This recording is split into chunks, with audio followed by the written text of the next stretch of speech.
अस्सलामुअलैकुम नाजरीन, Asif Khan YouTube channel पर खुश आमदीद। कुर्रस उस्मान सीज़न 2 में अर्तुगरुल गाजी के वापस आने के बाद कबीले में क्या होगा, कबीले का नया सरदार कौन बनेगा, महमद बुज़दाक का नया बयान कौन सा सामने आया है सीज़न 2 के हवाले से, क्या ओरहान खान की पैदाइश सीज़न 2 में होगी, अर्तुगरुल अपनी खानदानी तलवार अपने बेटों में से किसको देगा। तो इन सब सवालात के जवाब जानने के लिए वीडियो को आखिर तक लाजमी देखेगा, मगर इससे पहले आपसे गुजारिश है हमारे चैनल को सब्सक्राइब कर दें।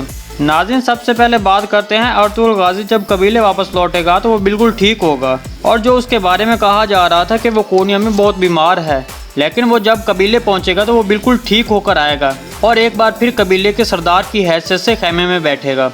और गुंदोज बे अपने वालिद के आने के बाद खुद ही उनकी जगह छोड़ देंगे और कबीले का नया सरदार एक बार फिर अर्तुगरुल गाजी होगा।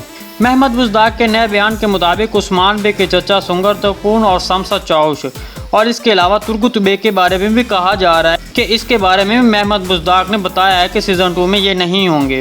अर्तुगरुल गाजी अपनी तलवार आखिरी वक्त में उस्मान बे को देगा और ओरहान खान की पैदाइश होने के सीज़न 2 में चांसेस बहुत कम है, क्योंकि इस सीज़न में अभी मलहून अतून आएगी। इससे शादी होने के बाद सीज़न के आखिर में या फिर तीसरे सीज़न के शुरुआत में ओरहान खान की पैदाइश होगी। वीडियो अच्छी लगी तो इसको लाइक, चैनल को सब्सक्राइब करना मत भूलिएगा। मिलते हैं किसी नई वीडियो के साथ, तब तक के लिए अल्लाह हाफिज़।